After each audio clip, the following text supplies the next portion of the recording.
शुरुआत करते हैं हम अपने 8वीं क्लास की, यानी कि क्लास नंबर जो 8 है हमारा विलोम शब्द का। और उसका जो पहला क्वेश्चन है 141वें नंबर का, उसको हम देखते हैं और समझने का प्रयास करते हैं। देखिए दिया पृथ्वी का विलोम शब्द बताइए। तो पृथ्वी आप जिस पे रहते हैं, और पृथ्वी का विलोम शब्द क्या हो जाएगा? पृथ्वी का विलोम शब्द आकाश हो जाएगा। क्या हो जाएगा? पृथ्वी का आकाश हो जाएगा। याद रखिएगा, अगर पृथ्वी का आपका आकाश आपको टिक करना है, ये बिल्कुल याद रखिएगा। इसमें कहीं से भी ये आपको मतलब कंफ्यूजन नहीं होनी चाहिए। पृथ्वी का आकाश। 142 की बात कर दिया है प्राचीन। प्राचीन शब्द का विलोम क्या है? तो प्राचीन शब्द का जो सही विलोम है वो देखिए, इसमें जो मतलब जो ऑप्शन दिया है वो बी और डी दोनों दिया है। क्या दिया है? बी बी और डी दोनों दिया है। अर्वाचीन और प्राचीन। अर्वाचीन और सॉरी नवीन। लेकिन मैं अगर कहूं तो आप नवीन टिक करिएगा। क्या करिएगा? आप नवीन टिक करिएगा। अर्वाचीन एक बार हो सकता है कि इस सेंस में नहीं सही है, लेकिन नवीन बिल्कुल सही है। प्राचीन का नवीन। 143 नंबर का जो क्वेश्चन है वो कह रहा है कि परमार्थ का विलोम क्या है? परमार्थ का विलोम क्या है? तो परमार्थ का विलोम जो है वो स्वार्थ हो जाएगा। अगर आप परमार्थ का मतलब प्रभु के मार्ग में चलना, यानी कि आप वहां चल रहे हैं, ठीक है।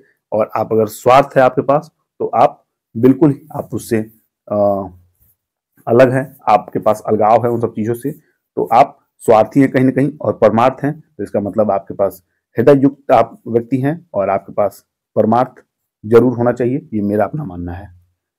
नेक्स्ट 144 की बात करें। दिया है कि प्रत्यक्ष शब्द का विलोम है। ठीक है, प्रत्यक्ष का मतलब होता है डायरेक्ट। क्या होता है? डायरेक्ट।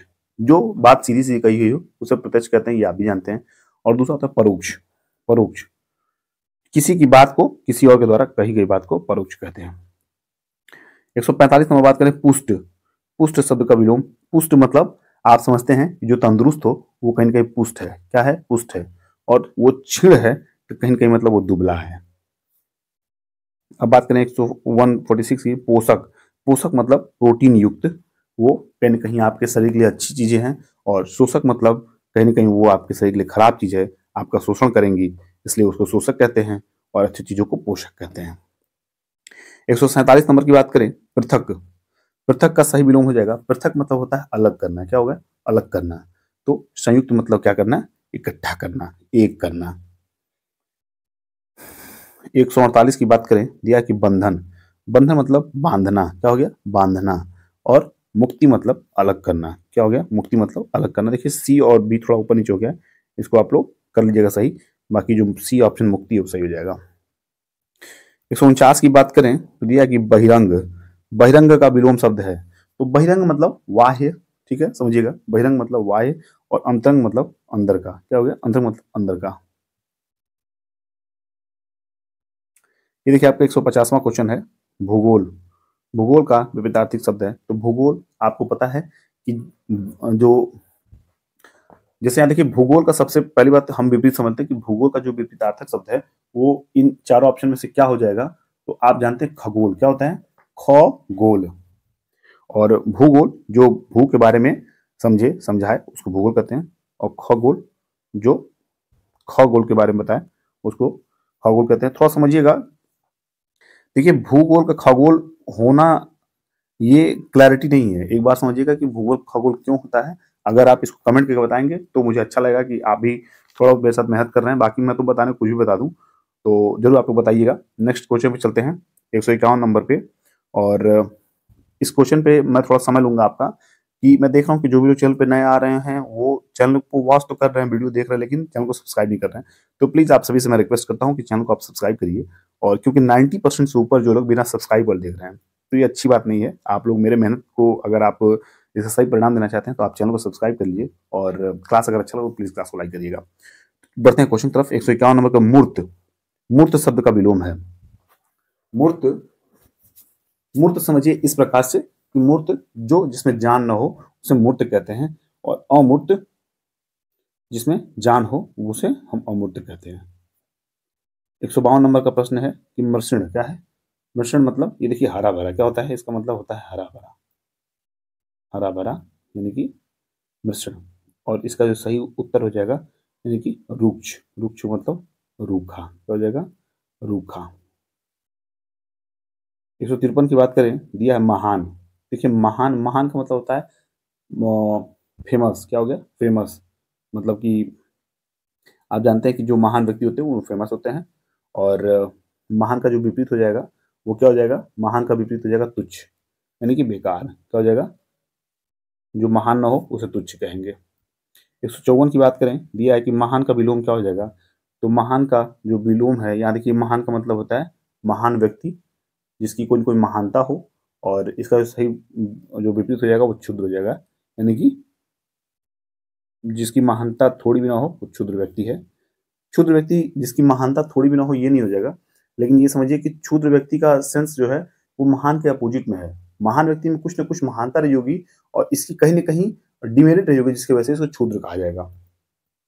155 की बात करें, दिए गए विकल्पों में से मूर्धनी शब्द, देखिए मूर्धनी मुर्दा सेंस है, क्या है? मरा हुआ से सेंस है। और यहाँ देखिए जीवंतता यानी कि जीवित से सेंस है। 156 की बात करें, मित व्यय। मित व्यय मतलब आप समझिए कि कम खर्च करने वाला। क्या है? कम खर्च करने वाला।